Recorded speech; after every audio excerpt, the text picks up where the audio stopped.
Okay friends, welcome to the lecture. बड़ा important lecture आज है, आपको पढ़ाने वाला हूँ financial crimes, internal security. Okay, so जरा देख लेते हैं क्या क्या फाइनेंशियल क्राइम्स और उसका स्कोप क्या है, उसको हम लोग देख लेते हैं। तो इसमें अगर देखो, so it includes financial crimes में सैंक्शंस वगैरह जो है।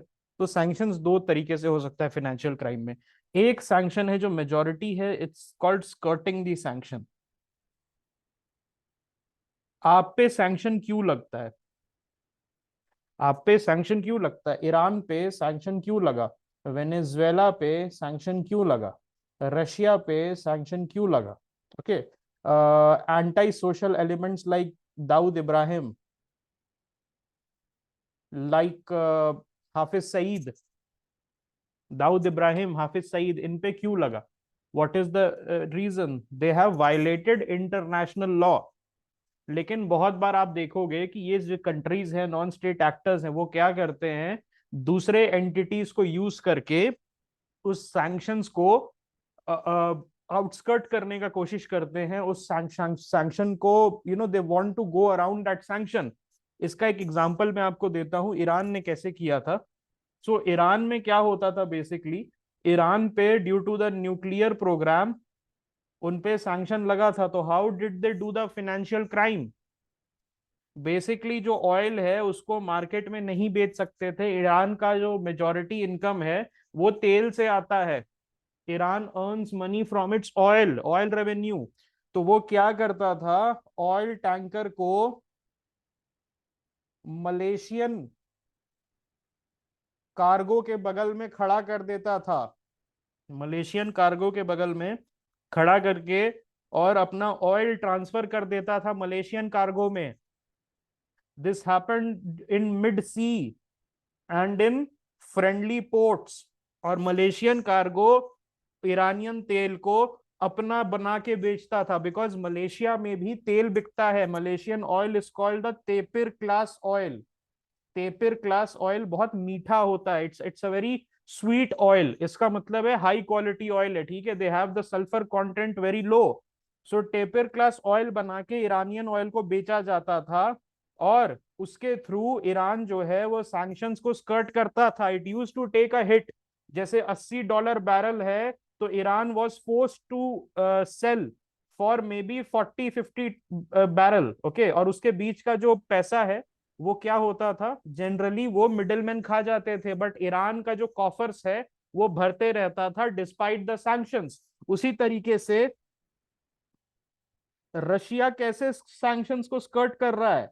India, Indian oil companies Russian oil को खरीद के इंडिया में, गुजरात में उसको रिफाइन करके और उसको पूरे वर्ल्ड में बेच रही है इंडियन ऑयल के नाम से। तो आपको बिलीव नहीं होगा, India has become one of the largest oil exporter in this regard. India जो है, इंडिया जो है, it has become one of the largest oil exporter because we are rebranding Russian oil and we are sending those ships to Europe and they are buying that. Okay, so यहां पर आप देख सकते हो sanctions को skirt करना is a type of financial crime, because sanctions लगते हैं किसी वजह से और आप क्या कर रहे हो, उसको स्कर्ट कर रहे हो।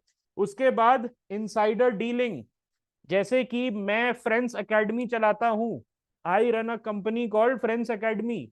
अब फ्रेंड्स एकेडमी, मुझे पता है कि एक कोर्स लॉन्च करने वाली है और उस कोर्स में एडमिशन होगा तो फ्रेंड्स एकेडमी का प्रॉफिट ऊपर जाएगा। अब ये बात मैं बता देता हूं साई को, और ये बात मैं बता देता हूं, मान लो डीपी, ओके, डीपी को या ध्रुव को बता देता हूं। तो इनको मैं बता दिया, वैभव को बता दिया कि भाई अभी ना कोर्स बिकने वाला है, तो आप क्या करो कि मेरे फ्रेंड्स एकेडमी के शेयर्स खरीद लो। Okay, so this is called insider dealing. अंदर का जो इंफॉर्मेशन है उसको यूज करके stock manipulation.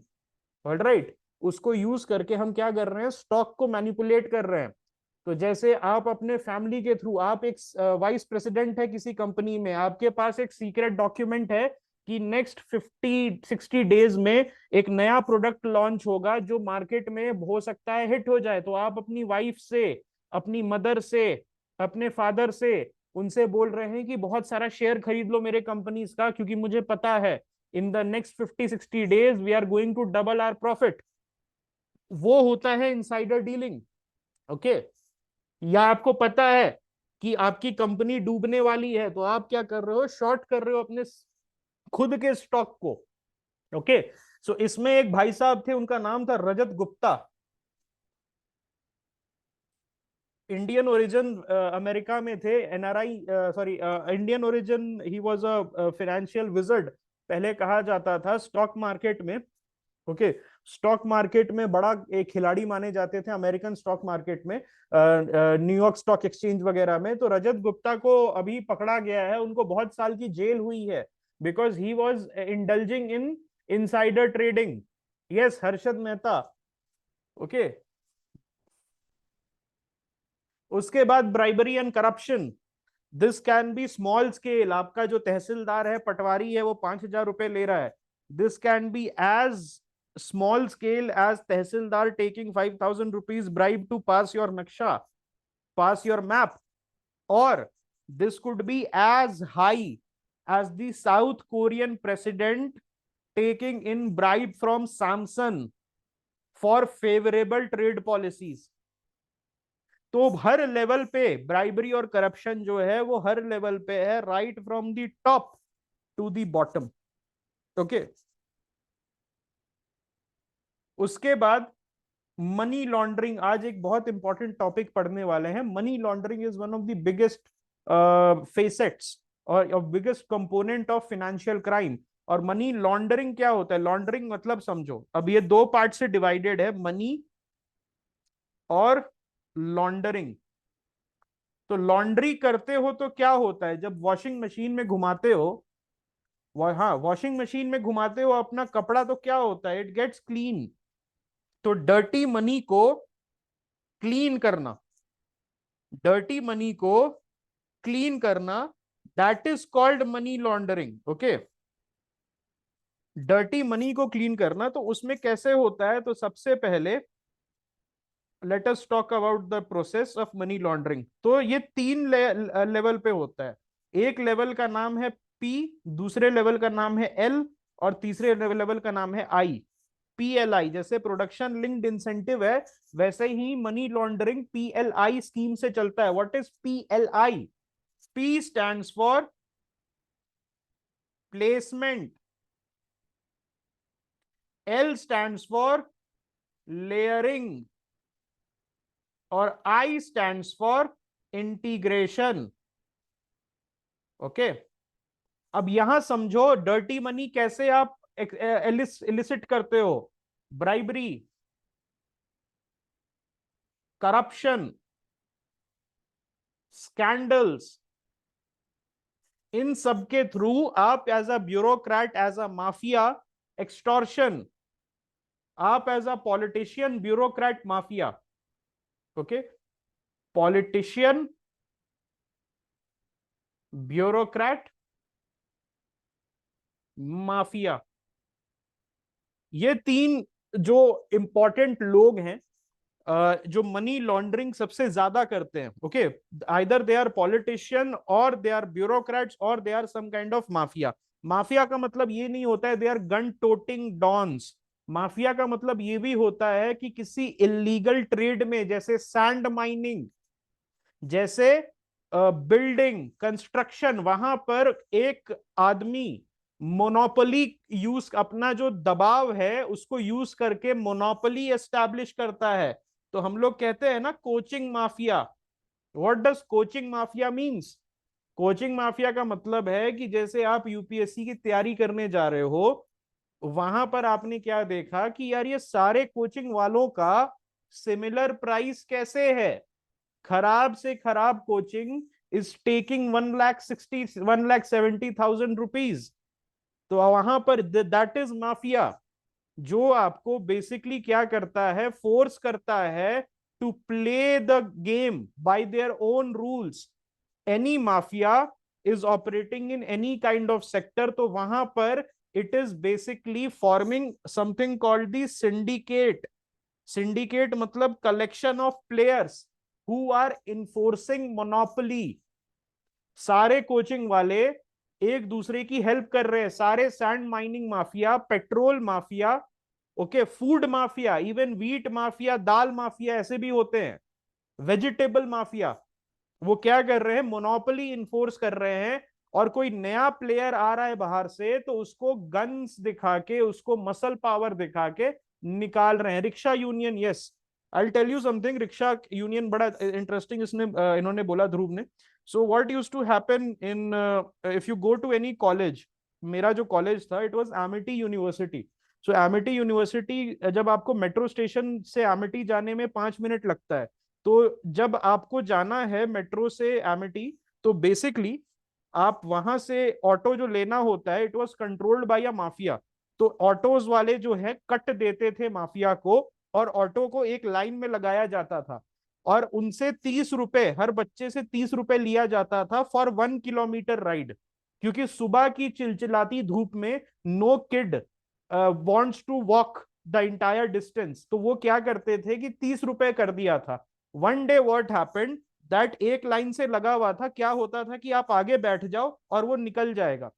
Once what happened कि एक आदमी आया ऑटो लेके, और वो बोला सर 10 रुपए में ले जाऊंगा। जैसे ही मैं उस ऑटो में जाने लगा, जैसे ही मैं उस ऑटो में जाने लगा, पीछे से 2-3 लोग आए लाठी लेके, and they started beating the crap out of that person who said कि मैं 10 रुपए में ले जाने के लिए तैयार हूं, because he was not part of the syndicate.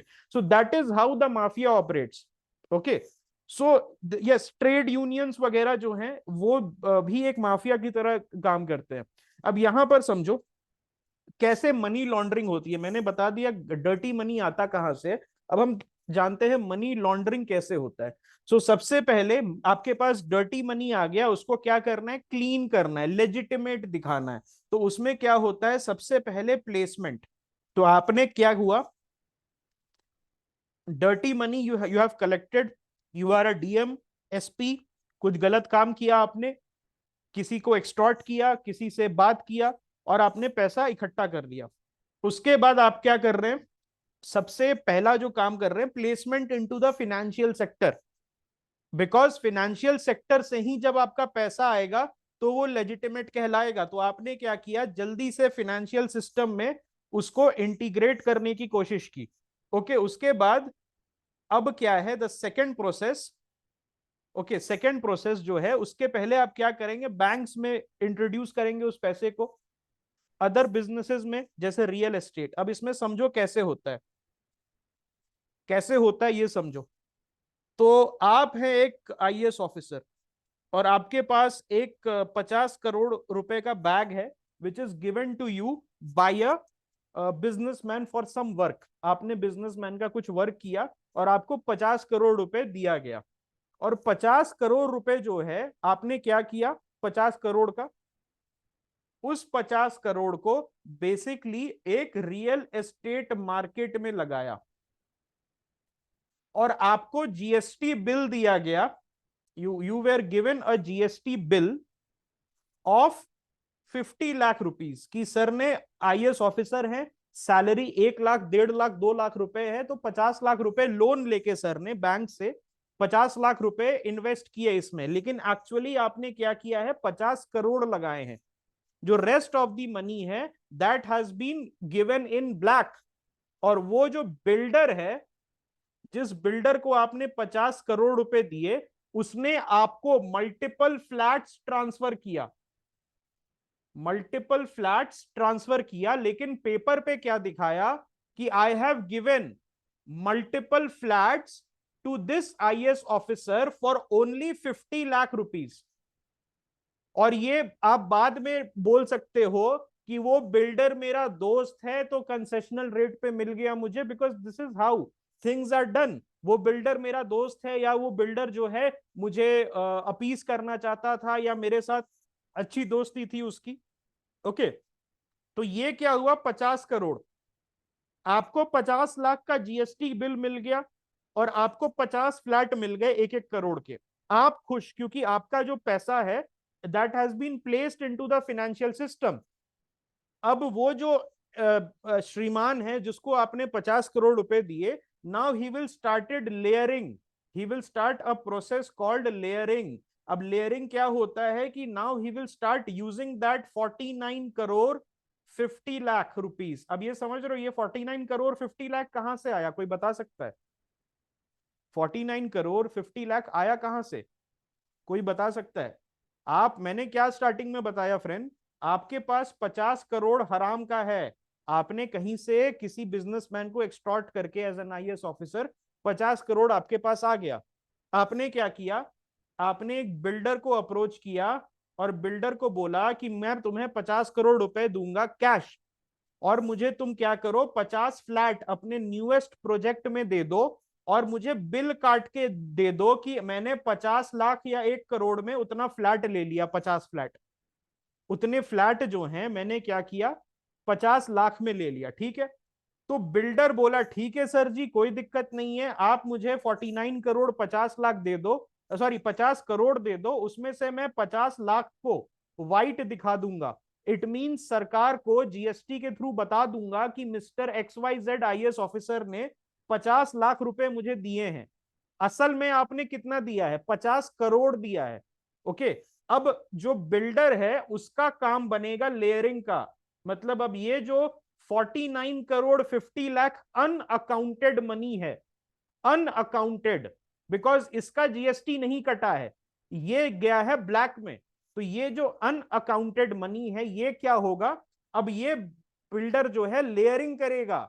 अब क्या करेगा कि फेक जीएसटी प्रोड्यूस करेगा, फेक जीएसटी प्रोड्यूस करेगा, फिक्टिशियस जीएसटी प्रोड्यूस करेगा, जिसपे आइदर डेड पीपल का नाम रहेगा या उसके एम्प्लॉइज का नाम रहेगा या फिक्शनल लोगों का नाम और पता रहेगा जिनको ये फ्लैट बेचेगा। ओके, और बाकी जो पैसा है 49 करोड़ 50 लाख वो क्या हो गया, वाइट हो गया, and now it has entered the system. अब यहां पर समझो it has been integrated. Okay, so होता क्या है, होता क्या है, अंडरस्टैंड दिस थिंग। अब इसको मैं एक और एग्जांपल दे के समझाता हूं, एक और एग्जांपल दे के समझाता हूं, दो एग्जांपल और दूंगा तो दोनों एग्जांपल से समझ जाओगे, नहीं तो मैं बताते रहूंगा जब तक आप नहीं समझो। यहां समझो, आप एक आईपीएस ऑफिसर है और आपने बहुत पैसा कमा लिया। आपने क्या हुआ, okay, yes 50 lakh IAS officer ने लोन लेके दिखा दिया कि सर जी मेरी तो सैलरी 1.5 लाख रुपए की है, मैं कैसे अफोर्ड कर सकता हूं, मैं तो मिडिल क्लास आईएएस हूं, और ये सर 50 लाख रुपए मैंने एसबीआई से लोन लिया था, और ये लो 50 लाख रुपए का मैंने 50 फ्लैट खरीद लिया, और ये बिल्डर साहब तो मुझे जबरदस्ती दे रहे थे, मेरे बहुत अजीज मित्र हैं, बहुत मेरे अजीज फ्रेंड है। ओके, अब समझो, आईपीएस ऑफिसर हैं आप, आपके पास 50 करोड़ है ब्लैक। ओके, आपने क्या किया, सबसे पहले प्लेसमेंट किया। उसमें प्लेसमेंट में क्या किया आपने, आपकी वाइफ है उनसे एक सैलून खुलवा लिया या बुटीक खुलवा लिया जिसमें कपड़े सीते हैं, और उस सैलून और बुटीक से जब खोला आपने तो उसका प्लेसमेंट स्टार्ट हो गया। You have placed your money, okay, you have placed your money. Now उस सैलून और बुटीक में कोई नहीं आता, उस सैलून और बुटीक में कोई नहीं आता, लेकिन daily 1,000 GST invoice is generated, 1000 GST invoices is generated, और जीएसटी कट रहा है। Okay, so this is layering, your money is being transferred in the financial system, GST बन रहा है, फिक्टिशियस जीएसटी, ऐसे कस्टमर्स का जीएसटी जो आए ही नहीं है दुकान में आपके। आपकी वाइफ का जो सैलून है, आपकी वाइफ का जो बुटीक है, ओके, वहां पर क्या हो रहा है, fictitious, okay, fictitious bills cut रहे हैं। उसके बाद क्या हुआ, आपने दिखा दिया कि सर मेरी वाइफ ने ना बुटीक चलाया था या सैलून चलाया था, और उसका ना बहुत प्रॉफिट हो गया, 50 करोड़ रुपए का उसका बिजनेस हो गया, ये लीजिए 18% या 28% जीएसटी, और जो बाकी का 33 करोड़ आपके पास बचा, 32 करोड़ 33 करोड़ जितना भी बचा आपका कटवा के, कितना होता है, व्हाट इज 18% का 9, 9 होगा ना, 50 का 9, 42 के करीब बचा, 18% में कटवाता हूं तो 42 के करीब, तो 42 crore has be turn into white. 42 crore have been turn into white. अब ये समझे, किसी को अभी भी डाउट है, किसी को, मैं एक और एग्जांपल देता हूं, एक और एग्जांपल देता हूं। आप हैं एक आईआरएस ऑफिसर और आपके पास है 50 करोड़ रुपए जो आपने एक बिजनेसमैन को छोड़ने के लिए लिया था। आपने क्या किया सर, एक आर्टिस्ट को अप्रोच किया। आपने क्या किया, एक आर्टिस्ट को अप्रोच किया, बहुत कहीं पर छोटा मोटा आर्टिस्ट है, और उसको क्या किया कि एक पेंटिंग बनाने बोला ना कि मैं तुम्हें 25,000 रुपए दूंगा। आर्टिस्ट बड़ा खुश कि मुझे आज तक पेंटिंग के लिए 25,000 रुपए मिले ही नहीं है। तो ये आपका प्लेसमेंट है। ये क्या है दोस्त, आपका प्लेसमेंट हुआ। तो आर्टिस्ट को, ओके, आर्टिस्ट को आपने बोला कि ये इतने का मैं 25,000 रुपए दूंगा, एक पेंटिंग, कोई भी पेंटिंग बना दे, बकवास सी पेंटिंग, मुझे फर्क नहीं पड़ता। आर्टिस्ट ने पूरी जान लगा के एक पेंटिंग बनाई कि मुझे 25,000 पहली बार। ऐसे तो मैं 2-2 हजार 3-3 हजार की पेंटिंग बेचता था, ये सर ने तो 25,000 की पेंटिंग का कमीशन दिया है। So you give 25,000 to that artist, और उसको क्या करोगे, एक आर्ट अप्रेजर से, जो आर्ट का अप्रेज करता है, पैसा की कितना वैल्यू है, उससे क्या बोलोगे कि मैं तुम्हें 1 लाख रुपए ब्राइब दूंगा, तुम इस पेंटिंग का दाम 50 करोड़ कर दो। ओके, बार इस पेंटिंग का दाम तुम 50 करोड़ बोल दो। आर्ट अप्रेजर बोल रहा है सर ये तो 50 करोड़ की पेंटिंग है ही नहीं, this is a very ordinary painting done by a very ordinary artist. तो उन्होंने बोला ले 1 लाख रुपए bribe, you take this 1 lakh rupee bribe and just let me know okay whether you can do it. तो आर्ट अप्रेजर बोलता है बिल्कुल sir ये पेंटिंग 50 करोड़ की है। आर्ट अप्रेजर खुश, उसको 1 लाख रुपए का ब्राइब मिल गया, और जो पेंटर है वो भी खुश क्योंकि उसको 25,000 रुपए का कमीशन मिल गया। Now the real game starts. The IRS officer now has a painting, now has a painting जिसका कॉस्ट 50 करोड़ रुपए है। अब वो क्या करेगा, प्लेसमेंट हो चुकी, अब वो करेगा लेयरिंग। ओके, अब वो क्या करेगा, लेयरिंग करेगा। और उसने बोला, ओके, उसने क्या किया, फॉरेन मार्केट में उस पेंटिंग को ऑक्शन में लगवा दिया, फॉरेन मार्केट में उस पेंटिंग को ऑक्शन में लगवा दिया। और ये जो उसके पास 50 करोड़ रुपए थे, उसको एनोनिमसली खरीद लिया उस पेंटिंग को वापस। एनोनिमसली उस पेंटिंग को उसी ने अपने किसी शेल कंपनी के थ्रू खरीद लिया, और सोथबी से या किसी बड़े ऑक्शन हाउस से उसको एक बिल मिल गया जिसपे लिखा हुआ था कि मिस्टर XYZ IRS का जो पेंटिंग है which was worth 50 crore has now been sold for 50 crore. तो आईआरएस ऑफिसर बोला अरे बाप रे, मेरा जो पेंटिंग था मैंने तो कभी सोचा नहीं था कि 50 करोड़ में बिक जाएगा। Here is the GST mister government, ये लो जीएसटी, और ये मेरा पैसा वाइट हो गया। मैंने आपको 3 एग्जाम्पल दिए, I gave you 3 example, did you guys understand how it is done? अब मैं इसको टेक्निकली भी समझा देता हूँ, टेक्निकली भी समझा देता हूँ, ठीक है। तो उसमें होता क्या है, आप कलेक्ट करो डर्टी मनी, उसको फिनेंशियल सिस्टम में लगाओ। ओके, फिनेंशियल सिस्टम में उसको लगाओ तो उसका नाम होता है प्लेसमेंट। तो इसमें क्या होता है, आप उसको इंट्रोड्यूस कर दो। कैसे? आप उसको बैंक्स के थ्रू इंट्रोड्यूस कर दो। कोई आपका दोस्त है बैंक में, वो क्या करेगा, आपके मल्टीपल लोगों के नाम पे जो इनएक्टिव खाता है, इनएक्टिव खाता है, जैसे जीरो बैलेंस अकाउंट होता है मजदूर का, जीरो बैलेंस अकाउंट होता है मेड्स का, जीरो बैलेंस अकाउंट होता है मल्टीपल लोगों का, उसमें 20-20 25-25 हजार रुपए डालते जाएगा। मल्टीपल में आपका 50 करोड़ को डिवाइड कर देगा 25-25 25 हजार रुपए में। उसके बाद क्या करेगा, लेयरिंग का प्रोसेस होता है। उसमें क्या हो रहा है कि उसके अकाउंट से 25 हजार रुपए इधर चला जाएगा, सारे वापस जहां जहां से आपके बैंक वाले दोस्त ने जिस जिस मेड और वर्कर्स के जीरो बैलेंस अकाउंट में 25-25 25 हजार रुपए डाले हैं, सेकेंड स्टेज में वो क्या करेगा, वो इधर उधर करने लगेगा, एक अकाउंट से दूसरे अकाउंट में ट्रांजैक्शन करने लगेगा, और बहुत सारे माइक्रो ट्रांजैक्शंस करेगा। माइक्रो ट्रांजैक्शन का मतलब क्या होता है, छोटे छोटे 200 300 600 800 इस टाइप के ट्रांजैक्शन करेगा। और आपसे लिंक्ड मल्टीपल अकाउंट्स जिसमें आपके वाइफ, बच्चे, मदर, फादर, इनके अकाउंट्स, ओके, आपके एम्प्लॉइज के अकाउंट्स, उनमें पैसा डालते रहेगा धीरे धीरे करके। जो माइक्रो ट्रांजैक्शन होता है, माइक्रो ट्रांजैक्शन होता है, उससे क्या होता है, बेसिकली माइक्रो ट्रांजैक्शन से आप नजर में नहीं आते हैं। You don't get into the nazar, into the frame of the IRS, of the income tax, okay, of the the GST. तो उससे क्या हुआ, आपका लेयरिंग प्रोसेस कंप्लीट हो गया। अब क्या है, इंटीग्रेशन। आपने क्या किया, उस पैसे को धीरे धीरे करके निकालना शुरू कर दिया और फिर उसको इन्वेस्ट कर दिया किसी रियल एस्टेट में, बिजनेस वेंचर में। ओके, अभी मुझे बताओ कोई डाउट है, अभी किसी भी टाइप का डाउट है, how many laundering is done, how many laundering is done? आपको डाउट है तो बताओ। क्लियर है? किसी को भी डाउट है मुझे डायरेक्ट मैसेज कर दो, आपको मैं फिर समझा दूंगा। एक डाउट है, क्या आईएएस लोगों को 50 मिलते हैं, या ये सब कहने की बातें हैं? भाई उससे ज्यादा मिलता है, वो कहना तो नहीं चाहिए बट उससे ज्यादा आपको, आप देख लो ना यार, वो तो मैं क्या बोलूं। आप न्यूज पढ़ लो ना, न्यूज पढ़ लो, कितने पैसे निकल रहे हैं छत्तीसगढ़ में, झारखंड में। 500 करोड़ रुपए, हजार करोड़ रुपए। Okay, they are getting arrested, लेकिन जो सरकार का खास है वो अरेस्ट नहीं हो रहा है, जो सरकार के निशाने पे है वो अरेस्ट हो रहा है। Yes, obviously. Okay, methods and channels, methods and channels.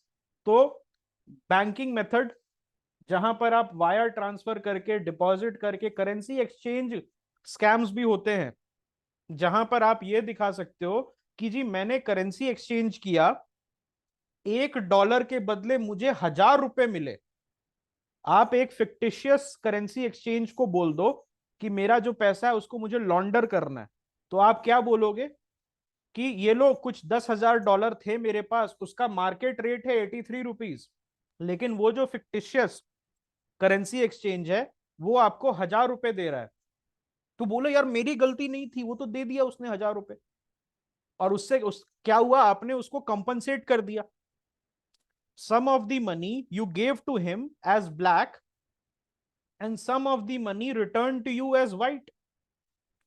Okay, then non banking channels भी होते हैं। उसमें क्या होता है, रियल एस्टेट में इन्वेस्टमेंट ऐसे होता है कि जाओगे, I'll tell you how it is done। तो आप बिल्डर के पास जाओगे, तो बिल्डर बोलेगा सर ये फ्लैट देखिए, इतना मस्त फ्लैट है, ये 2.5 करोड़ का है। आप हैं आईएएस ऑफिसर, आप बोलेंगे यार फ्लैट तो बड़ा मुझे पसंद आया, मेरे पास 2.5 करोड़ रुपए हैं, लेकिन मुझे बिल चाहिए 50 लाख का। एंड वो बोलेगा सर अभी देता हूं मैं आपको बिल, 50 लाख का आपको बिल मिल जाएगा कि भाई साहब ने, मिस्टर आईएएस ऑफिसर ने 50 लाख रुपए में एक हाई राइज सोसाइटी में मुंबई में फ्लैट ले लिया। ओके, दूसरी चीज क्या हुई, दूसरी चीज क्या हुई, जो 2 करोड़ एक्स्ट्रा बचे, अब वो रिस्पॉन्सिबिलिटी बन जाती है किसकी, किसकी रिस्पॉन्सिबिलिटी बन गई, वो बन जाती है बिल्डर की। और बिल्डर क्या करेगा 2 करोड़ से, कल को सीमेंट खरीदने जाएगा, सीमेंट खरीदने जाएगा, तो इसी 2 करोड़ ब्लैक से बोलेगा सीमेंट वाले को यार कैश में दे देता हूं मैं, तू मुझे 15 लाख का बिल काट दे और 25 लाख रुपए रख ले। तू 15 लाख का बिल काट ले और 25 लाख रख ले, 25 लाख का सीमेंट प्रोक्योर करेगा और 15 लाख का बिल कटवाएगा। तो मल्टीपल वेंडर्स के थ्रू मनी को क्या करेगा, लॉन्डर कर लेगा, और उसके बाद कटते कटते कटते जो ब्लैक मनी है वो भिखारी के हाथ तक आ जाती है। ओके, ये समझ रहे हो what I am saying, how it is done?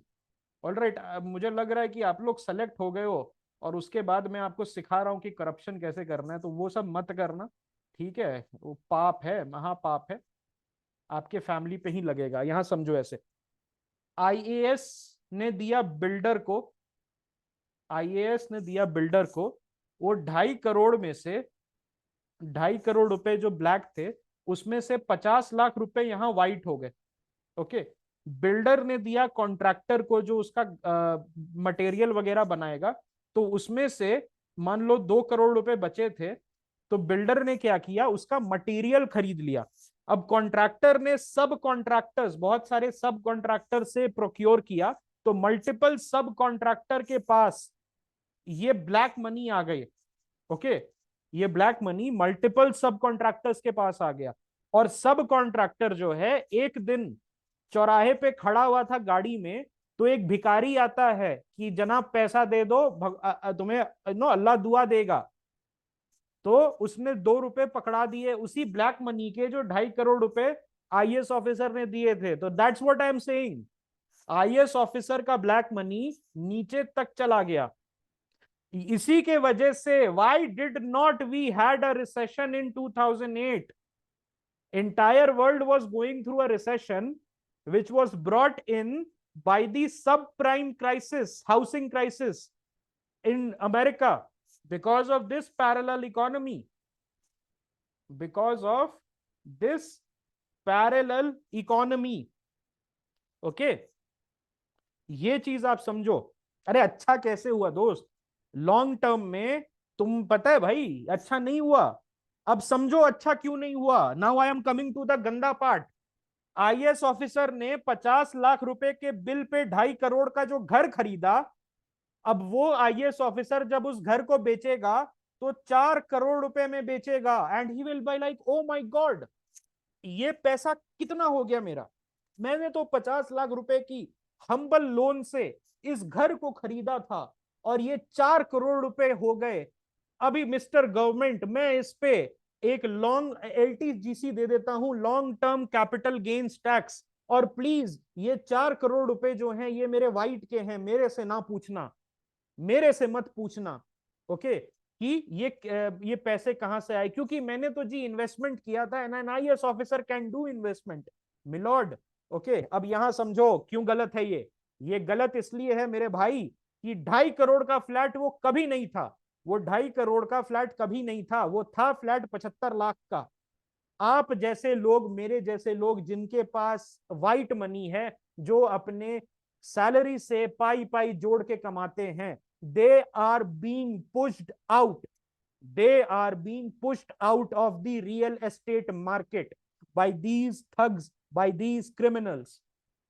समझ रहे हो, जो 75 हराम की कमाई थी ना आईएएस ऑफिसर के लिए, आईपीएस ऑफिसर के लिए, आईआरएस ऑफिसर के लिए, या किसी पॉलिटिशियन या किसी ब्यूरोक्रेट या किसी नेता के लिए, क्या किसी माफिया के लिए, वो हराम की कमाई थी, वो उसकी कमाई नहीं थी। तो वो 2.5 करोड़ दे सकता था उस फ्लैट के लिए, उस फ्लैट के लिए 2.5 करोड़ रुपए वो दे सकता था। लेकिन हम जिसकी सैलरी 4 लाख रुपए पर एनम, 5 लाख रुपए साल की सैलरी है, जो धीरे धीरे करके लोन लेके एक फ्लैट खरीदने की औकात रखता था, आज के डेट में we will be push out of the real estate market, जहां पर सड़े से सड़े फ्लैट का जो दाम है वो 2 करोड़ 3 करोड़ है। Why Mumbai is in a crisis, why NCR, Gurugram में जो फ्लैट है 5 करोड़ का होना चाहिए वो 50 करोड़ का है। Why? Because of this black money. जब हराम की कमाई होती है तो यू डोंट बार्गेन, आपका माइंड में ये रहता है कि ये हराम की कमाई है, ये गलत कमाई है, ये डर्टी मनी है, ये ब्लैक मनी है, इस मनी को हम क्या करेंगे, लॉन्डर कर लें, उसमें मुझे नहीं पता कितना नुकसान होगा, जो आएगा वो बोनस होगा मेरे लिए, क्योंकि ये मैंने अपनी मेहनत से नहीं कमाया है। Did you guys understand this set what I just said, and why this is very atrocious for people like you and me? Why this thing is completely atrocious? यहां पर एक और पॉइंट है दोस्त, रियल एस्टेट में अगर आप बात करोगे मनी लॉन्ड्रिंग का, तो रियल एस्टेट में आपको पता है क्या हो रहा है, हाई परचेज लो रेंट। मतलब 2.5 करोड़ 3 करोड़ का फ्लैट खरीद के, 2.5 करोड़ 3 करोड़ का फ्लैट खरीद के तुम्हारा रेंट नीचे जा रहा है। Why it is going down, why the rent is going down? Because economy जो है white parallel black money economy is growing like anything, black money economy is growing like anything, whereas actual economy rent कौन करता है? आपके जैसे मेरे जैसे लोग जो व्हाइट में कमाते हैं। ओके, जो व्हाइट में कमाते हैं, आपके जैसे मेरे जैसे लोग वो रेंट करते हैं। उनका अभी भी because of the black money they are not being able to have a good quality of life, they are not having good salaries, उनकी सैलरी अच्छी नहीं है, तो हम रेंट नहीं दे सकते 80,000 रुपए 2 BHK का नोएडा में, तो हम क्या करते हैं 15,000 16,000, दैट्स इट। तो अगर आपने खरीद लिया, आप चले बहुत वाइट कमाया है आपने, you are a very honest man, और आपने पाई पाई जोड़ के कहीं जमीन बेच के कुछ करके गहने बेच के फ्लैट खरीद लिया, you are getting shitty low rental yield. आपके पास रेंटल ईल्ड जो है वो बहुत ही वाहियात आ रहा है, because the babus and the mafia and the politician they do not care, they do not care कि उनका फ्लैट खाली है कि रेंट पे है, बिकॉज वो हराम की कमाई का है। That is okay, that is of that is dirty money. तो उनको फर्क नहीं पड़ता कि उनका फ्लैट में चूहे खा रहे हैं या कुछ हो रहा है। Middle class, honest class, service class, जब उसके घर में 500 रुपए का भी बल्ब चेंज करना होता है ना तो दिल पे दहलता है। दैट्स वाई मनी लॉन्ड्रिंग जो है, black money introduction into the non-banking asset is basically driving the quality of life for majority of the people of this country down the drain। ये चीज आप समझो। any doubt you guys have, any doubt, any doubt? दूसरी समझो, crypto currency भी आजकल बहुत चल गई है। आपने कोई शिट कॉइन, शिट कॉइन मतलब समझते हो? What does shit coin means? मतलब जिस कॉइन का कोई यूज केस नहीं होता है, ऐसा क्रिप्टो करेंसी जिसका कोई यूज केस नहीं होता है। ओके, उसका कोई यूज केस नहीं होता है, जैसे डोज कॉइन आपने सुना होगा, जैसे शीबा इनू, कोई कोई यूज नहीं है। जैसे इथीरियम है, इथीरियम है, बिटकॉइन है, they have a use case. Ethereum चलता है इथीरियम नेटवर्क पे। इथीरियम के जो कॉइन्स हैं they are actual, they are of actual value, whereas bitcoin has a storage value.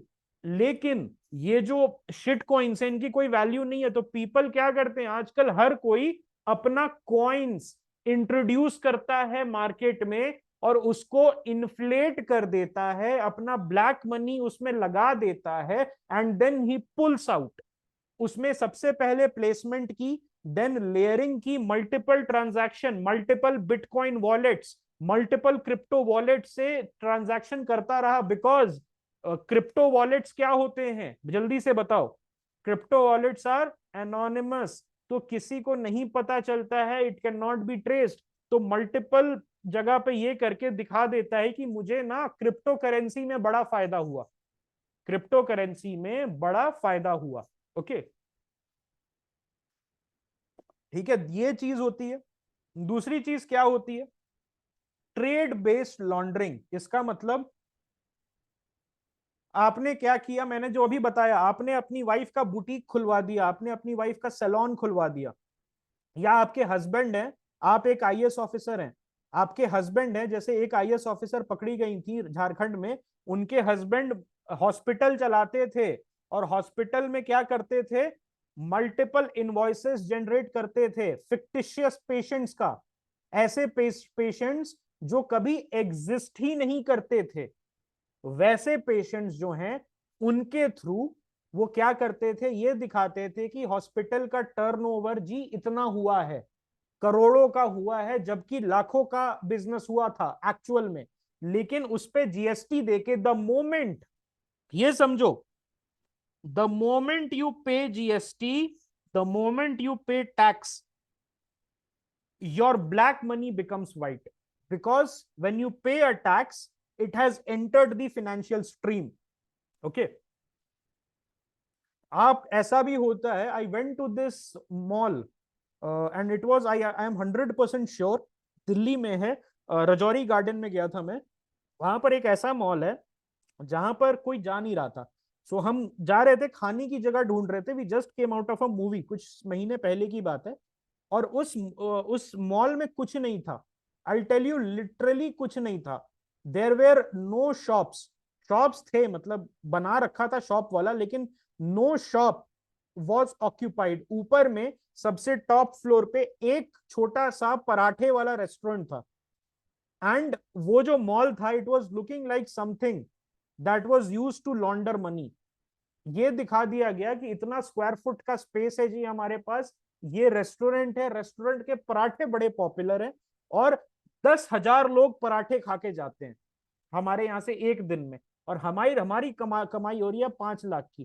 तो जब 10,000 लोग, फिक्टिशियस लोग, जब 10,000 फिक्टिशियस लोगों को तुम दिखा देते हो कि तुम्हारे पराठे खा के गए, you are paying a GST on the bill, on the fictitious bill, and the moment you pay GST to the government, तुम्हारे सारे पैसे हो गए जी वाइट। और ये जब तभी पता चलता है जब ED, enforcement directorate, okay, intelligence bureau, CBI, ये सारे रेड मारते हैं आपके एस्टेब्लिशमेंट पे। वहां पता चलता है, सीसीटीवी देखते हैं कि तुम तो बोल रहे हो 10,000 आदमी आता है, कहां से 10,000 आदमी आ गए तुम्हारे यहाँ।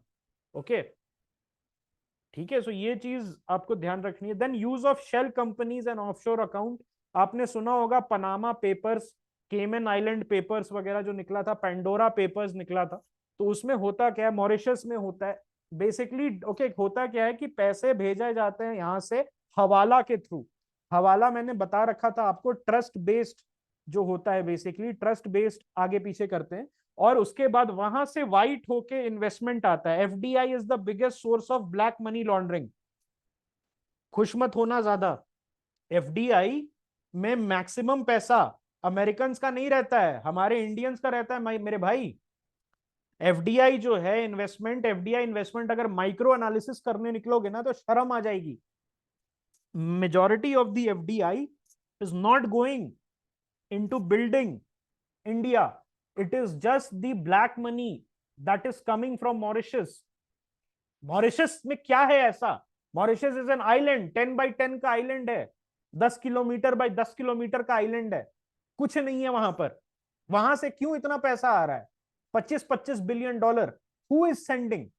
It is the Indians, they are sending those money. Okay, money जो है इंडियंस वहां से भेजते हैं, पैसा यहां से जाता है। ओके, और वहां से क्या होता है, पैसा आ जाता है। ओके, यहां पर ये भी होता है कि आप हवाला के थ्रू पैसा भेज रहे हो, आप वायर ट्रांसफर के थ्रू, क्रिप्टो वॉलेट के थ्रू पैसा भेज रहे हो, और बहुत सारे पॉलिटिशियंस, बहुत सारे bureaucrats, they have flats, they have real estate, they have resorts in Mauritius, और वो रिजॉर्ट खाली रहते, उस रिजॉर्ट में कोई नहीं आता है। ओके, लेकिन उस रिजॉर्ट को एंड ऑफ द ईयर ये दिखाया जाता है कि उस रिजॉर्ट में डेली 100% ऑक्यूपेंसी थी, और 100% ऑक्यूपेंसी पे वो टैक्स देते हैं। And the moment they pay the tax, and the moment they pay the tax, the money becomes white. Okay, ऐसा भी होता है कि बहुत सारे सीनियर ऑफिसर्स, ब्यूरोक्रेट्स, पॉलिटिशियंस के जो बच्चे होते हैं, they go abroad, okay, on some kind of scholarship or to play a sport. They go abroad on some kind of scholarship or to play a sport. अब ये sport में बड़े खराब होते हैं, बहुत अच्छे नहीं होते स्पोर्ट में, सबसे बेकार। लेकिन क्या होता है, वो दिखा देते हैं कि मेरे कॉन्ट्रैक्ट में मुझे, मेरी जो टीम है, टीम को वो पैसा देते हैं। जैसे किसी टीम को अप्रोच किया फॉरेन में, स्पेन में फुटबॉल टीम जो सी डिवीजन में खेलती है, सबसे लोअर डिवीजन में खेलती है, उसको अप्रोच किया किसी ब्यूरोक्रेट या किसी पॉलिटिशियन के बेटे ने, एंड से कि मैं तुम्हें 25 लाख रुपए दूंगा, मुझे खिला लो, मैं तुम्हें 25 लाख रुपीस दूंगा, तुम मुझे खिला लो। और वो बोलता है ठीक है यार, फ्री का पैसा है, तुम्हें मैं पानी पिलाने के लिए रख देता हूं, तुम में टैलेंट तो है नहीं, तो पानी पिलाने के लिए रख दिया। लेकिन उसने क्या किया, एक अग्रीमेंट बनवाया उस सी डिवीजन की टीम से, बोला कि मैं थोड़े और पैसे दे देता हूं, इसमें बस लिख दो कि तुम मुझे 5 करोड़ एनुअली सैलरी दे रहे हो। और वो डैडी का पैसा होता है जो 5 करोड़ सैलरी के नाम पे इंडिया वापस भेजता है, कि आदर्श बेटे ने पापा के लिए वापस भेजा है 5 करोड़ रुपए, सो दैट पापा कैन एंजॉय। लेकिन एक्चुअली में क्या होता है, he is paying the football team, that Indian guy who is the son of a prominent person, उसको वो टीम को पैसा दे रहा है 25 लाख रुपए कि तुम मुझे खिला लो। और 25 लाख रुपए के एवज में जो टीम है वो उसको एक फर्जी कॉन्ट्रैक्ट लिख के देती है, उस पर लिखा रहता है 5 करोड़ सैलरी, उतना वो दे ही नहीं रही है, rather the guy is paying the team. लेकिन वो जो 5 करोड़ है, that is actually shown, and the player जो है he sends it back as remittance, और रेमिटेंस होता है एक्चुअली डैडी का money, it is daddy's money that is coming back only. लेकिन डैडी जो हैं वो जाते हैं जिम खाना में और गोल्फ क्लब में और पार्टीज में और बोलते हैं जी मेरे बेटे ने तो 5 करोड़ भेज दिए और बोला पापा एंजॉय करो। And that is how many laundering is done my friend. क्या आपको समझ आया मनी लॉन्ड्रिंग? आई होप आपको समझ आ गया होगा। रेगुलेटरी चैलेंजेस भी है। Yes obviously Bollywood movies are also used to, Bollywood movie में फिक्टिशियस टिकट सेल। भाई कोई कोई मूवी होती है इतनी वाहियात होती है और तुम जाओ मूवी देखने तो पूरा थिएटर खाली, पूरी थिएटर खाली, कोई नहीं। संडे को जाओ 7 बजे के शो में आपके सिवाय कोई नहीं है उस थिएटर में, लेकिन जब पेपर पढ़ो नेक्स्ट डे तो पता चलता है इसने तो 500 करोड़ का बिजनेस कर दिया, इसने तो 500 करोड़ का बिजनेस कर दिया। और उस पे क्या हो जाता है मेरे भाई? GST. And the moment you pay GST, and the moment you pay GST your black money becomes white. आपकी जो ब्लैक मनी है वो बन जाती है व्हाइट। ठीक है, ये समझे? और इसमें प्रॉब्लम फिर तुम पे आती है मेरे भाई। क्या प्रॉब्लम है? The politician, bureaucrat and mafia वो हर टिकट का 1,000 रुपए दे सकता है क्योंकि जल्दी जल्दी लॉन्डर होगा, मनी जो है वो जल्दी जल्दी लॉन्डर होगा। लेकिन आप जब पेटीएम खोलते हैं, बुक माई शो खोलते हैं, आप देख रहे हैं यार ये 1,500 का टिकट क्यों है?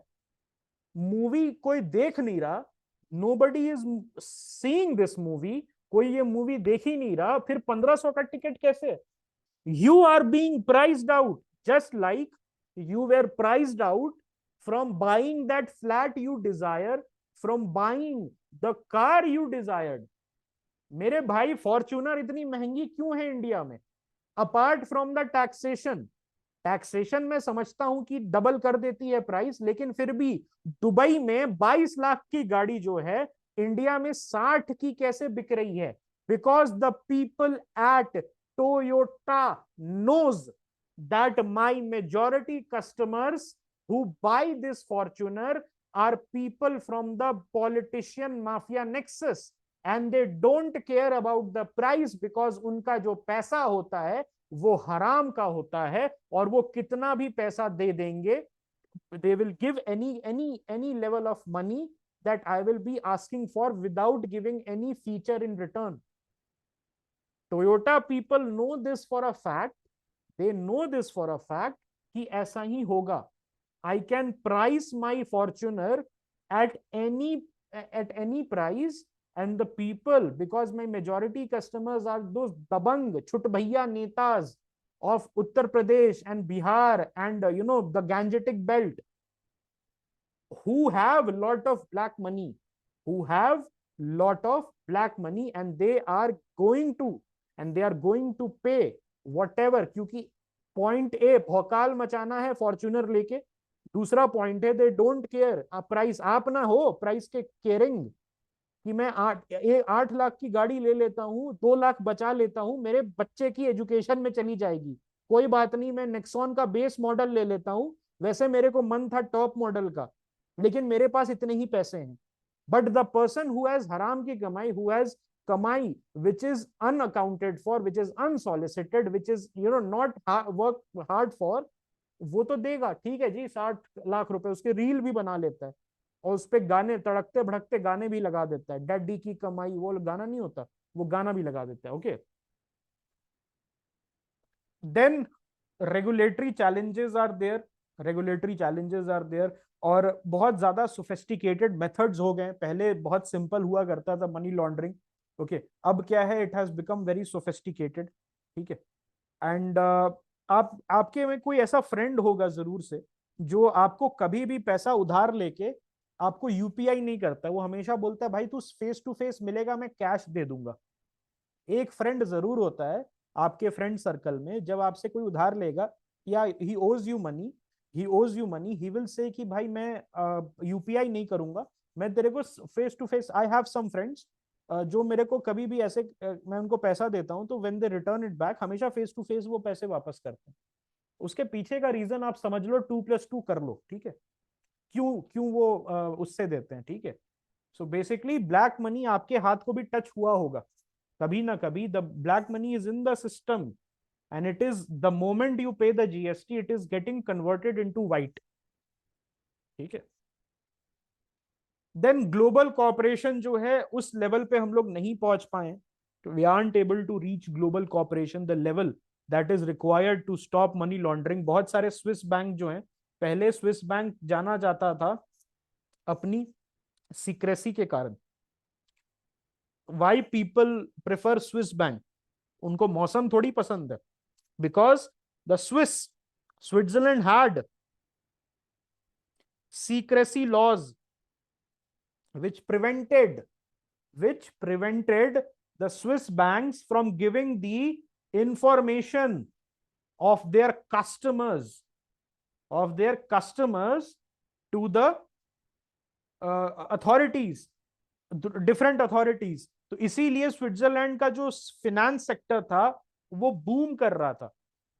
वो क्या कर रहा था? बूम कर रहा था। ओके, यहां पर समझो कि जब उस पे स्विट्जरलैंड पे प्रेशर आने लगा फ्रॉम मल्टीपल कंट्रीज, तो स्विट्जरलैंड ने अपना लॉ चेंज किया and it gave India the list of people who had money. Okay, लेकिन अभी भी पूरा लिस्ट नहीं मिला है। We have not got the list of many influential people. Okay, impact क्या होता है मैंने सब बता दिया। Distortion of financial market. आपको प्राइस आउट करेंगे ना भाई, आपको प्राइस आउट करेंगे भाई। आप ऑनेस्ट हैं, आप कुछ नहीं कर सकते। तुम जाओगे टीवी लेने, टीवी नहीं खरीद सकते because somebody is there who can buy the TV at a higher cost. Okay, luxury goods जो है उसके प्राइसेस बढ़ रहे हैं बिकॉज एवरीबडी नोज। मैंने एग्जांपल दिया ना फॉर्च्यूनर का, 60 लाख की गाड़ी है ही नहीं डिस्पाइट द टैक्सेस। भाई ग्लॉस्टर, एमजी ग्लॉस्टर जो है, या लगा लो एक आती थी उसकी महिंद्रा की, एक और गाड़ी आती थी, नाम भूल रहा हूं उसका, एक और उतनी बड़ी गाड़ी आती थी, वो 30 लाख में कैसे मिल रही है? 35 लाख में कैसे मिल रही है उतनी बड़ी गाड़ी? एंडेवर 35 लाख की गाड़ी है, 35 लाख में मिलती थी। आज के डेट में फॉर्च्यूनर क्यों 60 लाख की मिल रही है? Because it is being brought by a clientele which is loaded with black money,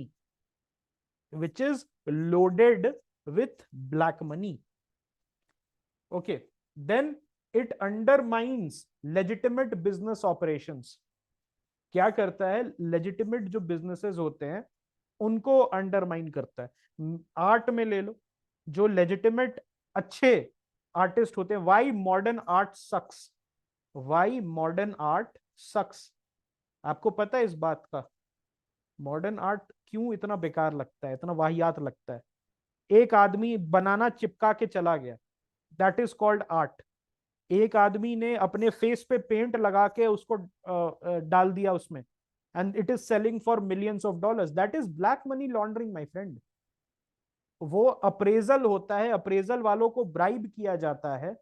appraisal वाले जो हैं वो ब्राइब करते हैं, बेसिकली जो ब्राइब है उसको ले लेते हैं और गलत अप्रेजल देते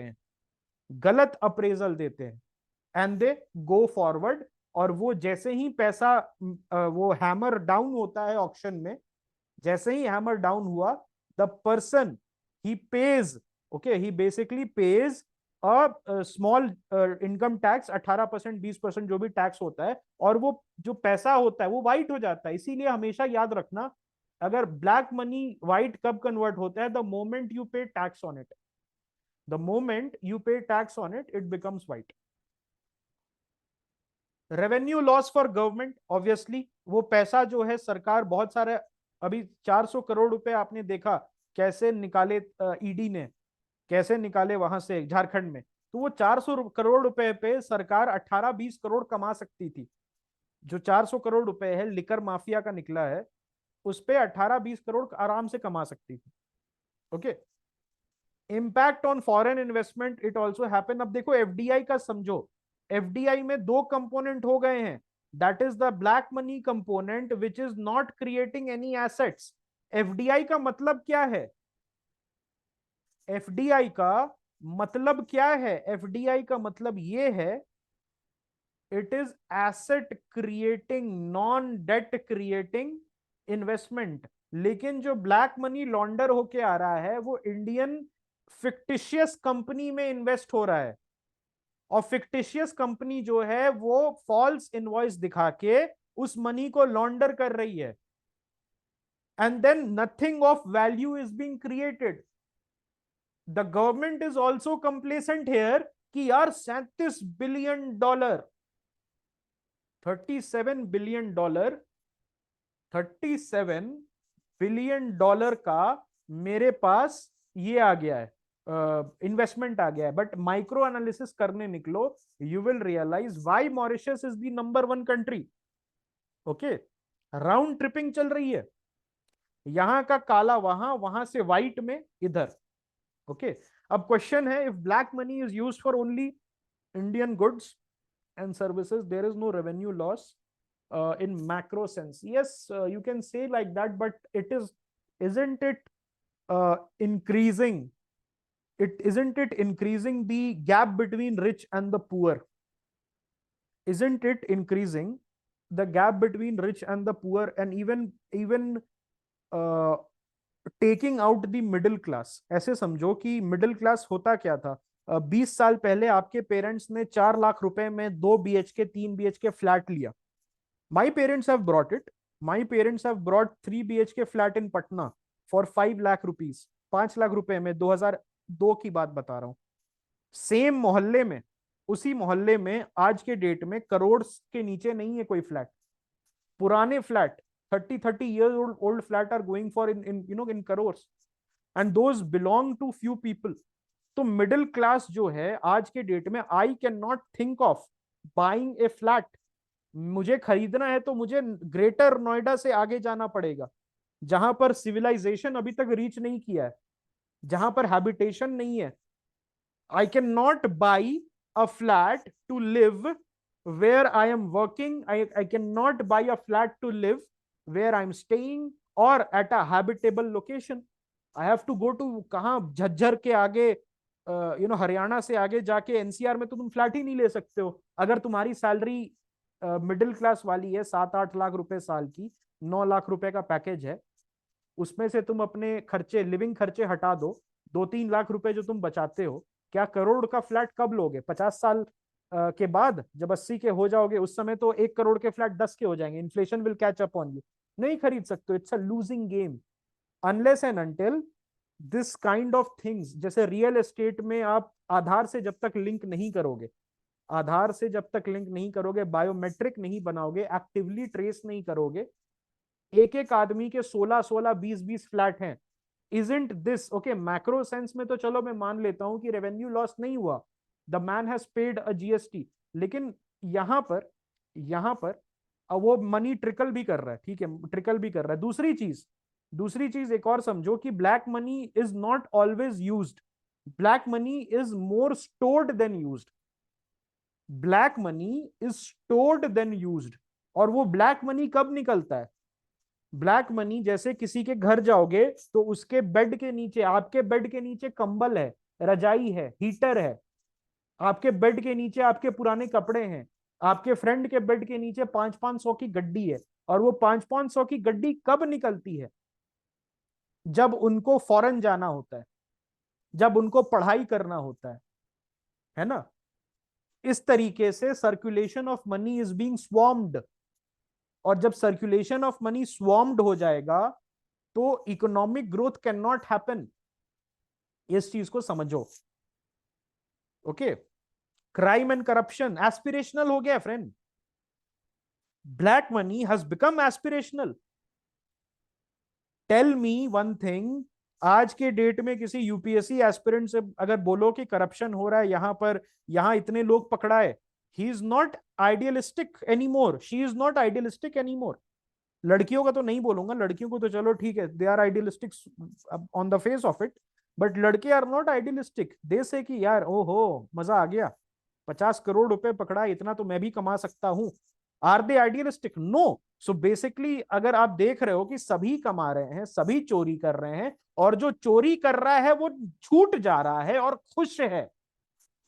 आप हैं, आपके बच्चे केंद्रीय विद्यालय में, आप भी आईएएस ऑफिसर, आपके बच्चे केंद्रीय विद्यालय जा रहे हैं, आपके बच्चे केंद्रीय विद्यालय जा रहे हैं, केंद्रीय विद्यालय जा रहे हैं बिकॉज आप एक ऑनेस्ट ऑफिसर है, लाख रुपए की सैलरी में गुजारा कर रहे हैं। लेकिन आपके बगल वाला जो आपका कलीग है in the who is also a secretary in the same ministry, वो छापे जा रहा है नोट, और उसके बच्चे आईबी स्कूल में जा रहे हैं, ऑक्सफोर्ड यूनियन में जा रहे हैं, इस टाइप के स्कूल्स में जा रहे हैं, कॉलेजेस में जा रहे हैं। आपके बच्चे को आईआईटी जाने के लिए लोन लेना पड़ रहा है। तो फिर क्या करोगे? आप टूट जाओगे अंदर से, and you will start also indulging. ठीक है, मैं भी कमा लेता हूं, जब जब सब कमा रहा है, लेट अस ऑल्सो। तो this is one, okay, one thing that happens on the society, impact on society. State institution का वीकेंड होना, स्टेट इंस्टीट्यूशन बिहार में, बिहार पुल निर्माण विभाग बीपीएनएल, या बिहार ब्रिज बीबीएनएल जो है, बिहार ब्रिज जो मेकिंग समथिंग लिमिटेड है, जो बिहार गवर्नमेंट का आर्म है, which makes bridges to thousands of crore worth of riverine bridges, riverine bridges worth thousands of crores collapsed within months। Same जगह पे एक ब्रिज बनाया, कोलैप्स हुआ, दूसरे जगह पे कोलैप्स हुआ। some citizens they went when the second bridge was being made, and they showed basically that this bridge is also being made deliberately weak, so that ये जो ब्रिज है फिर से कोलैप्स करेगा।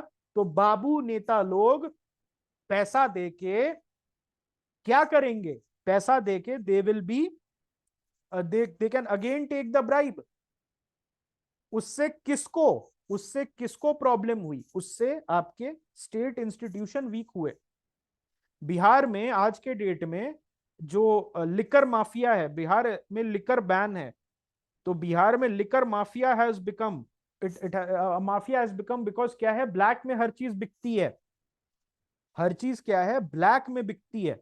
Lots of politicians and bureaucrats are involved in that, पैसा दबा के कमा रहे। It's an open secret, everybody knows कौन पैसा कितना कमा रहा है लिकर से। बिकॉज लिकर इज बैंड, तो यू नीड द स्टेट, और स्टेट इन्फोर्स नहीं कर रहा है जानबूझ के। दस वहां पर क्या है, जो हाई एंड माइटी है, आज के डेट में बिहार में लिकर पाना पहले से आसान है।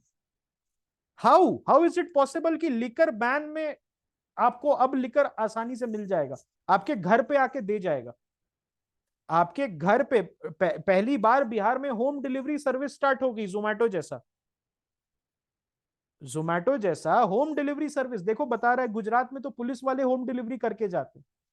Isn't it the corruption in the state institutions? Isn't it the decay in the state institution की? अगर पुलिस वाला तुम्हारे घर पे आके, एक लिकर बैंड स्टेट में, प्रोहिबिशन स्टेट में तुम्हारे घर पे आके पुलिस वाला, and that police wala had the sworn duty to enforce the legislative's law, isn't it? ठीक है। उसके बाद सोशल इनइक्वालिटी, इकोनॉमिक डिस्पैरिटी, मैंने बताया ना, तुम मिडिल क्लास नहीं रहोगे friends. You people are not going to be middle class unless and until corruption पे कुछ काम हो। बिकॉज जो flat demonetization, I tell you something, demonetization के बाद जो फ्लैट 5 करोड़ के थे वो 90 लाख के कैसे हो गए? आई हैव बीन ऑफर्ड, मैं पढ़ता था नोएडा में, आई हैव बीन ऑफर्ड, 2018 की बात बता रहा हूं, 2 साल impact of demonetisation was at its peak. I have been offered a penthouse, 4,500 square feet का penthouse for 95 lakh rupees, और सेम पेंट हाउस आज के डेट में 5 करोड़ का हो चुका है। Because the black money is back in the system. Demonetization में लोगों का नुकसान हुआ था। आप ऊपर ऊपर से मैक्रो एनालिसिस मत करो कि 16 लाख करोड़ वापस आ गए, आरबीआई ने बोला है। I have seen with my own eyes हजार हजार रुपए के पुराने note in the drain. I have seen people distributing as a last ditch attempt कि कोई भगवान का मेरे को ब्लेसिंग्स ही मिल जाए, 500 रुपीज नोट्स टू बेगर्स। वो ऐसा क्यों कर रहे थे? क्योंकि ऑनेस्ट मनी नहीं था वो। Yes, so threat to national security, why? Because this money is being used by your Naxals, my friend, by your terrorists, by your drug peddlers who use these money, and they buy more drugs, they might buy more guns, they buy more influence, they buy more lawyers. Okay, आपको आपको लगता है कि कैसे ये जो anti national elements हैं, इनके पास ये करोड़ों रुपए लेने वाले लॉयर्स कहां से आ जाते हैं? कभी वंडर किया है कि ये जो एंटी नेशनल है, झोला छाप, जिनका कोई आमदनी नहीं है, ठीक है, गंदे बाल, गंदा मुंह, बट इनको लॉयर बड़े अच्छे मिल जाते हैं, who take 40 lakh rupees for one hearing, who take 100 1 crore रुपया for one one one hearing. कहां से मिल जाते हैं? This is black money my friend, this is the black money. और ये एंटी नेशनल एलिमेंट्स को सपोर्ट करते हैं। ओके, बिकॉज अगेन, हराम की जब कमाई होती है तो खर्च करने में कोई प्रॉब्लम नहीं होता है। जब तुम कमा के खर्च करोगे तब तुम नहीं कर सकते हो खर्च। आपको लगेगा अरे यार ये मतलब वो, ठीक है, ऐसा भी होता है, ऐसा भी होता है। जब मेरी सैलरी आती थी, because I was a wagie once, I was working in a corporate sector, तो जब सैलरी आती थी तो पहले पहले तो उड़ा देते थे, बाद में लगता था कि यार ये इतनी सैलरी है, इतना मेहनत किया, 30 दिन खटे हैं, उसके बाद सैलरी आई है। लेकिन अगर मुझे कहीं पड़े हुए पैसे मिलते तो मैं तुरंत खर्चे कर देता। That's the psychology, understand the psychology. Then public moral, everybody knows the game is rigged, everybody knows the game is rigged, so why play? Either you also become corrupt or you leave India, आप India छोड़ के चले जाओ because यहां तो कुछ चल नहीं रहा, या आप भी करप्शन स्टार्ट कर दो, आप भी करप्शन स्टार्ट कर दो। ठीक है, क्या क्या है फ्रेमवर्क, ग्लोबल फ्रेमवर्क? तो सबसे पहले एफएटीएफ है। तो एफएटीएफ जो है उसका अगर आप देखोगे तो वहां पर आपको ग्रे और ब्लैक लिस्ट मिलता है। ओके, सो जो लिस्टिंग होती है बेसिकली होता क्या है?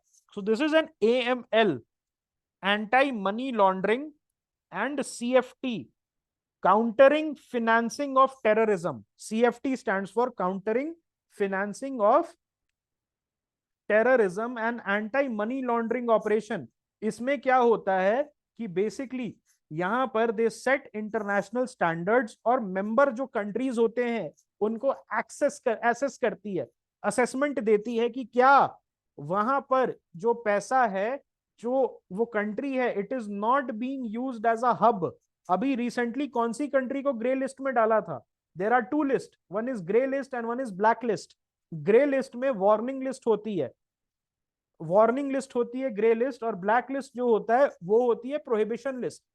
वैभव इज राइट, यूएई को डाला था recently, UAE was placed, recently UAE was placed on the list. अब यूएई ने क्या कर दिया भाई, तो बड़ी अच्छी कंट्री है, दुबई है वहां पर, दुबई को यूज कर रहे थे as a financial hub, Dubai को यूज कर रहे थे टेरर फाइनेंसिंग के लिए और फॉर मनी लॉन्ड्रिंग ऑपरेशन। और उससे क्या हो रहा था, ग्लोबल कंट्रीज जो हैं, ग्लोबली जो कंट्रीज है, they were losing, they were losing their revenue.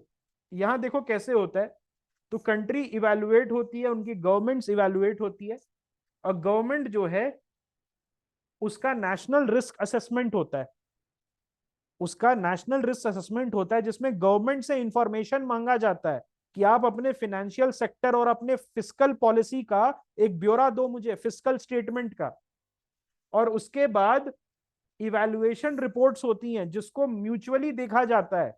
बहुत सारी कंट्री उस एक कंट्री को मिलके, मल्टीपल कंट्रीज एक कंट्री को मिलके इवैल्यूएट करती है और अपने ओपिनियंस देती है, और उसके बाद रीजनल बॉडीज को ट्रांसफर किया जाता है। रीजनल बॉडीज जो है उसको इवैल्यूएट करती है, फिर एफएटीएफ को ट्रांसफर करती है, और एफएटीएफ जो है FATF जो है वो फाइनल डिसीजन लेती है। तो वहां पर देखा जाता है कि कौन कौन से कंप्लायंस हैं, non compliance, partial compliance, largely compliant या इट इज कंप्लायंट। तो अगर मैक्सिमम मेट्रिक्स पे नॉन कंप्लायंट या पार्शियली कंप्लायंट आ जाता है तो रिकमेंडेड दिया जाता है, रिकमेंडेशंस दिया जाता है कि आपको ग्रे लिस्ट में जाना है या ब्लैक लिस्ट में। ग्रे लिस्ट में क्या होता है, आपको मॉनिटर, आपकी मॉनिटरिंग बढ़ जाती है, उसमें भी कुछ प्रोहिबिशंस लगते हैं, मॉनिटरिंग में भी कुछ प्रोहिबिशन लगते हैं, जिसमें क्या होता है, इन्वेस्टमेंट्स, इन्वेस्टमेंट्स जो है उसमें प्रॉब्लम्स आने लगती है, बिजनेसेस को हरास किया जाता है। अगर मान लो इंडिया ग्रे लिस्ट पे चली जाए, खुदा ना खास्ता अगर इंडिया ग्रे लिस्ट पे चली जाए तो बिजनेसेस को ज्यादा प्रॉब्लम होंगी, फॉरेन बिजनेसेस इंडिया में इन्वेस्ट नहीं कर सकती या इंडियन एंटिटीज को लोन देने में प्रॉब्लम होगी, और उससे जो है हमारी कंट्री का एक्सपोर्ट वगैरह भी इंपैक्ट होता है। और ब्लैक लिस्ट में क्या होता है, that you start actively acting against the country. Example के तौर पे नॉर्थ कोरिया एंड ईरान, ये दोनों कंट्री जो है इनको ब्लैक लिस्ट में डाल दिया गया, और ब्लैक लिस्ट में डाल के इनको एक्टिवली कंपनीज को बोला जाता है कि ईरान और नॉर्थ कोरिया के साथ डील मत करो। ओके, सो इसीलिए Pakistan lost some billions of dollars because it was in the gray list, it lost some billions of dollars of worth of investments.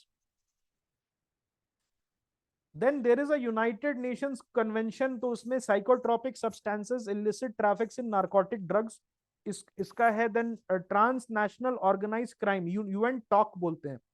क्या बोलते हैं इसको, यूएन टॉक बोलते हैं। ये बेसिकली मनी लॉन्ड्रिंग, जो ऑर्गेनाइज क्राइम जैसे आर्म्स स्मगलिंग, ह्यूमन ट्रैफिकिंग, इस टाइप के जो ट्रैफिकिंग होते हैं, उससे जो पैसा जनरेट होता है उसको लॉन्ड्रिंग जो होती है, उससे मनी लॉन्ड्रिंग जो होती है उसके अगेंस्ट काम करता है UNTOC, that is the United Nations transnational, मतलब मल्टीपल नेशंस में। तो बांग्लादेश जो है वो क्या करता है, बांग्लादेश में जैसे कोई ह्यूमन ट्रैफिकर है, वो बहुत सारी बांग्लादेशी गर्ल्स को कैलकाटा में और मुंबई में जाके दे देता है प्रोस्टिट्यूशन में, और वहां से पैसे निकालता है। And that Bangladeshi smuggler wants to launder the money, he wants to do what, he wants to do laundry of that money। तो उसको रोकती है, उसको सैंक्शंस लगाती है यूएनटीओसी कि उसके साथ कोई भी कंट्री डील नहीं करेगी। बांग्लादेश गवर्नमेंट को बोलती है यूएनटीओसी कि इसको पकड़ो। ओके, देन बेजल कमिटी, आप सभी को पता है बेजल रिफॉर्म्स, सीआरआर वाला याद है, कैश रिजर्व रेशियो वाला रिफॉर्म्स जो था, जिसमें सीआरआर वगैरह जो बोलते थे, Basel norms, yes. So Basel committee on banking supervision, तो वो भी देखती है कि एंटी मनी लॉन्ड्रिंग एफर्ट, क्यों, ताकि बैंक्स जो हैं, ग्लोबली जो बैंक्स हैं, उनको आप यूज ना कर सको मनी लॉन्ड्रिंग के लिए। ओके,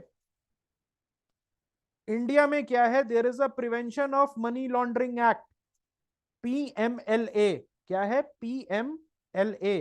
तो पीएमएलए जो है it's a very stringent way, okay, it's a very stringent act, और ये क्या करता है, डेफिनेशन देता है, it defines the offence of money laundering, आपको बताता है कि ये जो है मनी लॉन्ड्रिंग क्या होती है, और ऑब्लिगेशन लगाता है किस पे, बैंकिंग कंपनीज पे, फिनेंशियल इंस्टीट्यूशंस पे और इंटरमीडियरीज पे भी, कि अगर तुमने हेल्प की तो तुम्हें या तो रिपोर्ट करो या तो पेनल्टी खाओ।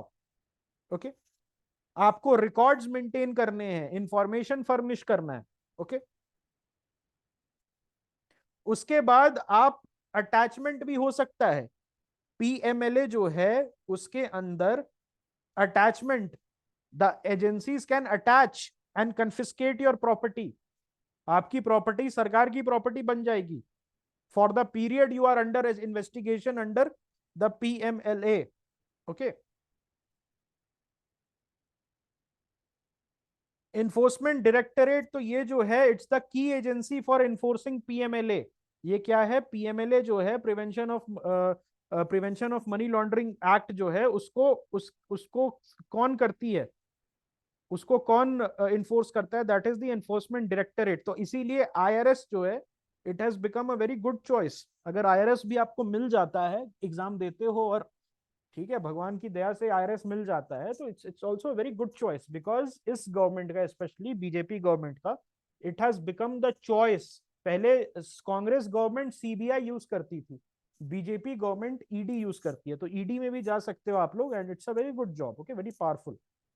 So it's the key agency for enforcing PMLA, this is a prelims fact, ये याद रखना, ये प्रीलिम्स फैक्ट है, और ये भी याद रखना, it's a prelims fact that definition is given in PMLA, the definition of money laundering is provided, ठीक है। फंक्शन क्या क्या है ईडी का? Investigate offences of money laundering and terrorism financing, PMLA case को एडजुडिकेट करना, अटैच करना, power has been given under PMLA act to enforcement directorate, okay, enforcement directorate को पावर दी गई है। Then financial intelligence unit of India, ये जो है 2004 में, 2004 में इसको रखा गया, receiving, processing, analysing and disseminating information, okay, इन सारे पैरामीटर्स पे। You can collect and analyze information from financial institution and other reporting entities. ये बेसिकली क्या करता है, क्या करता है कि multinational and transnational and national also ये बातें करता है, ओके, ये बेसिकली ये पूछता है कि इंफॉर्मेशन कलेक्ट करता है ताकि उसको प्रोसेस करके हम ट्रैक कर सकें।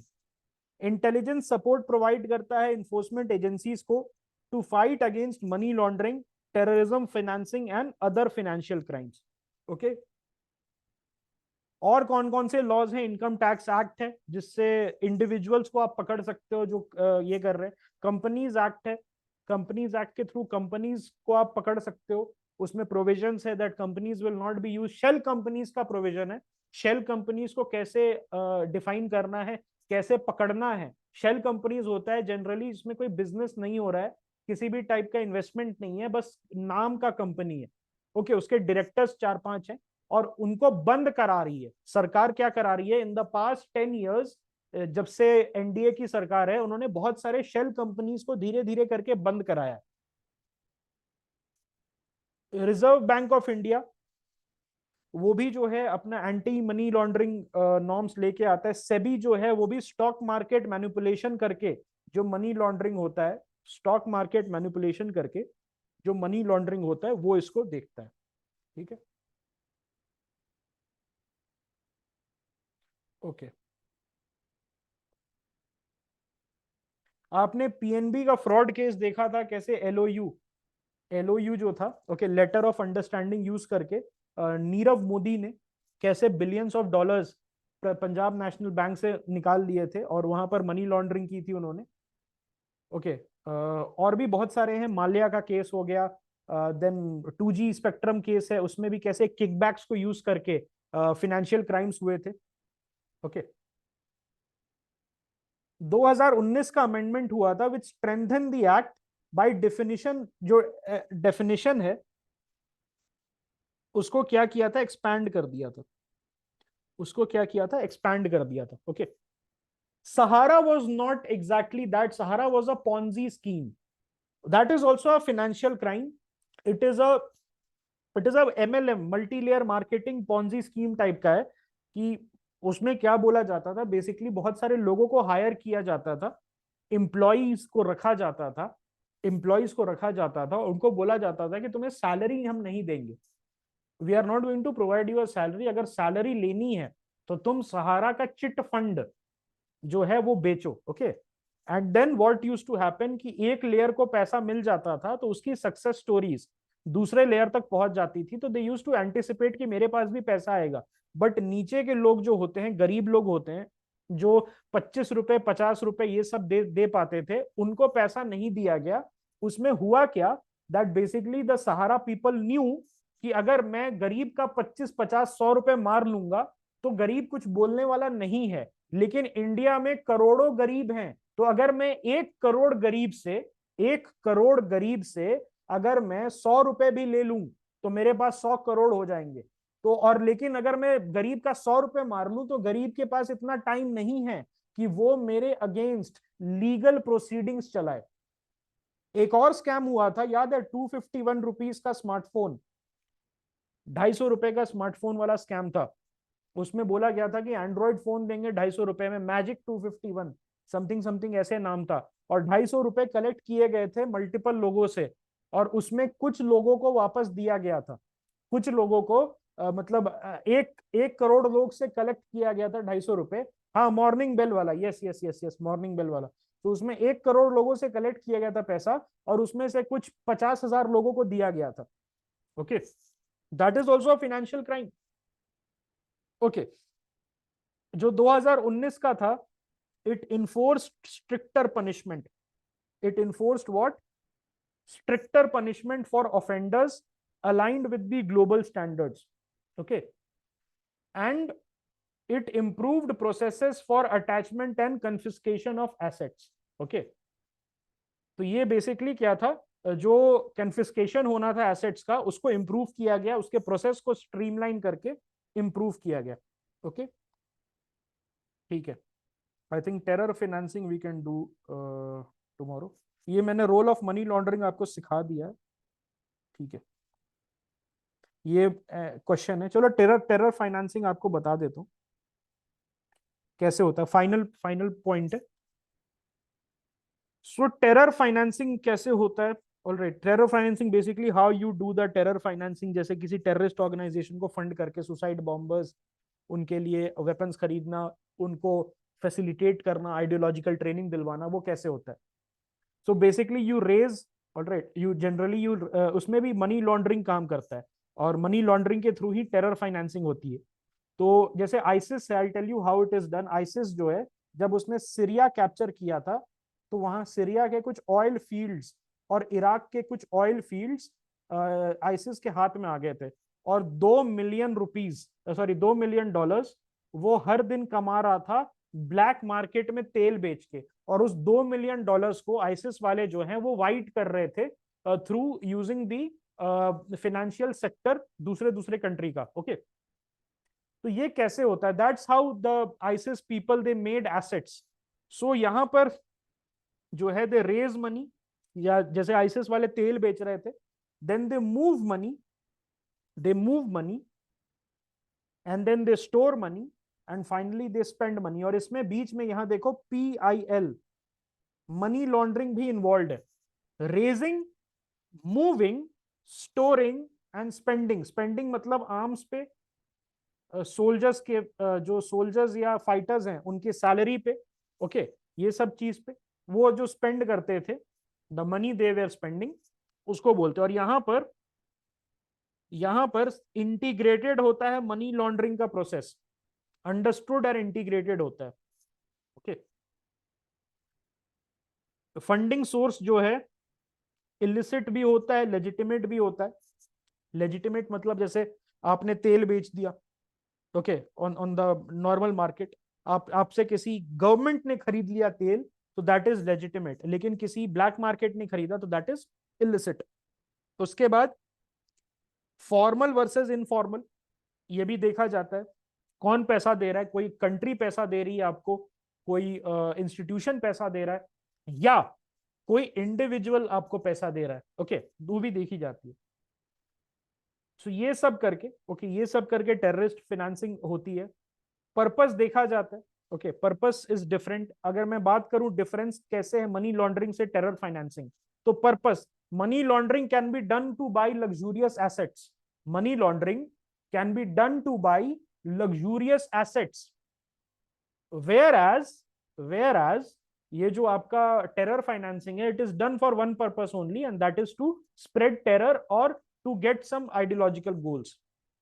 वॉल्यूम एंड ट्रांजैक्शन साइज जो है, टेरर फाइनेंसिंग स्मॉल वॉल्यूम्स होती है। किसी को AK-47 खरीदना है तो 60, 70, 80 हजार रुपए का लॉन्ड्रिंग होती है। लेकिन जब मनी लॉन्ड्रिंग होती है इंस्टीट्यूशनल लेवल पे या हाई नेटवर्थ इंडिविजुअल लेवल पे, तो वो करोड़ों में होती है। ओके, देन एंड यूज जो है, ओके, एंड यूज जो है उसका डर्टी टू डर्टी, मतलब समझ रहे हो what I am saying, what does this mean? Terror financing में डर्टी टू डर्टी होता है, और मनी लॉन्ड्रिंग में डर्टी टू क्लीन होता है। What does this mean? इसका मतलब जो एंड यूज है मनी लॉन्ड्रिंग में, उससे आप फ्लैट खरीदते हैं, बच्चों का एजुकेशन कराते हैं, या कुछ टैंजेबल बनाते हैं, या आप कहीं बाहर घूमने जाते हैं, इस टाइप की चीजें करते हैं, तो it becomes a clean purpose. Purpose is clean, the money is dirty. Whereas in terror financing, dirty money से आप क्या कर रहे हैं, डर्टी काम कर रहे हैं, लोगों को सुसाइड वेस्ट वेस्ट से उड़ा रहे हैं, ग्रेनेड से उड़ा रहे हैं, ओके, दहशत फैला रहे हैं. तो ये चीज है. Okay,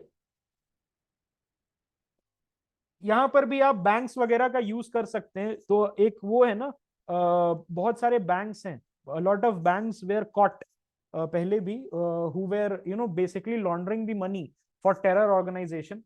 then they can use hawala also. Okay, उससे फायदा क्या होता है फाइनेंसिंग करने का, बम फूटता है, ideological satisfaction. You get it. Why do you pay the why do you support your favorite political party? उसी तरीके से टेररिस्ट पार्टीज को सपोर्ट करने वाले जो होते हैं, दे हैव ट्विस्टेड आइडियोलॉजी. आपका नॉर्मल आइडियोलॉजी है, people have twisted ideology. Okay, हवाला सबको यहाँ पता है, एवरीबडी नोज व्हाट इज हवाला. किसी को नहीं पता है, बता दो. नहीं पता है तो बता दो, नहीं तो आगे बढ़ते हैं. हवाला यूज करते हैं, इतना मैं आपको बता देता हूँ. किसी को नहीं पता है आप में से, just tell me. I am assuming. Okay, I'll explain very quickly. So हवाला होता क्या है basically? There is a person A who is sitting in Dubai, and there is a person B who is sitting in Mumbai, and both these person A and B are हवाला operators. ध्यान से सुनना, ये दोनों क्या हैं, हवाला operators हैं. तो this is basically what they do is transaction based on word and trust. उसमें होता क्या है कि आपने सपोज मुंबई में आप बैठे हो, और दुबई में मैं यहां मुझी बैठा है, ठीक है, और मुझे पैसे चाहिए, और आप बैठे हो यहां पर, सपोज मिस्टर XYZ बैठा है. तो आप मुझे, मैं दुबई में बैठा हूं, मुझे चाहिए पैसे, and it should be untraceable. मुझे चाहिए अनट्रेसेबल पैसे. तो मिस्टर XYZ को मैं फोन करूंगा मुंबई में, और मैं बोलूंगा कि मुझे दुबई पैसे भिजवा दो. तो मिस्टर XYZ जाएगा हवाला ऑपरेटर मिस्टर बी के पास.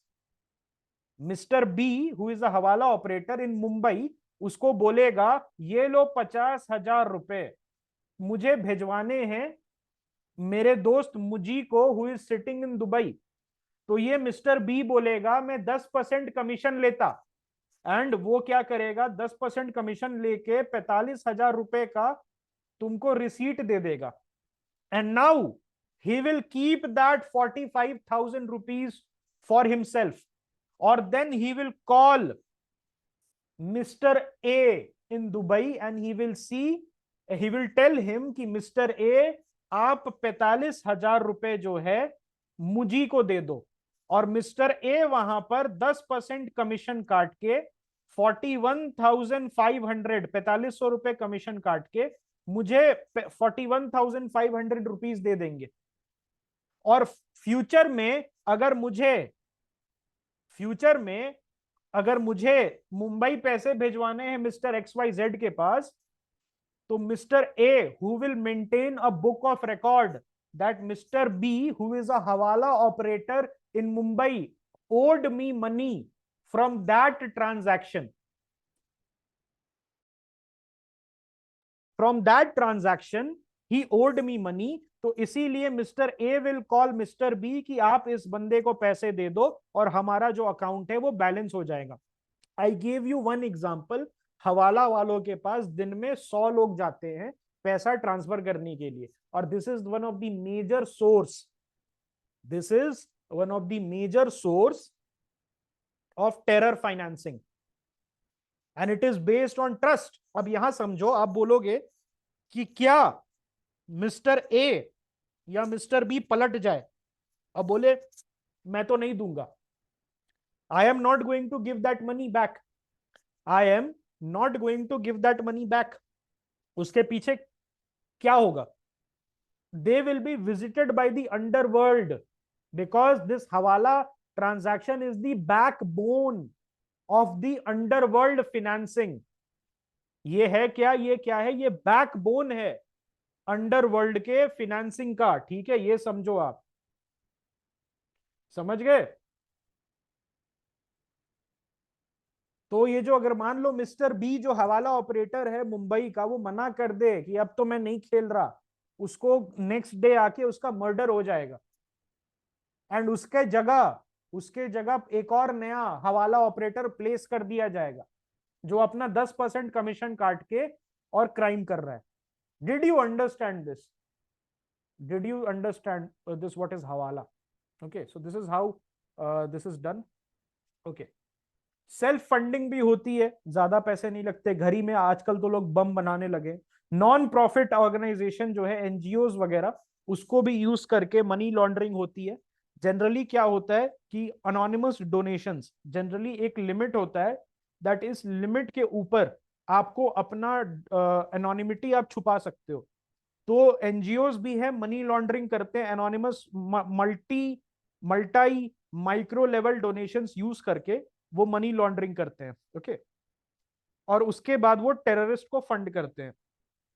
ठीक है, ओके, ये तो मैंने बता दिया आपको. Globalisation, everything is done. All right, so इसको भी हमने बता दिया. ये क्वेश्चंस है कुछ. Money laundering, role of crypto currency PMLA के ऊपर, offshore financial centres and shell companies के ऊपर, और फाइनेंशियल इंटेलिजेंस यूनिट और ईडी के ऊपर. तो 5 क्वेश्चन है. इनको अगर आप बना लोगे तो कोई भी ऐसा क्वेश्चन नहीं है यूपीएससी का जो आप आंसर नहीं कर सकते हो. आई होप क्लास आपको पसंद आई होगी and you were able to get a good grip. You were able to get a good grip on the money laundering and financial crime topic.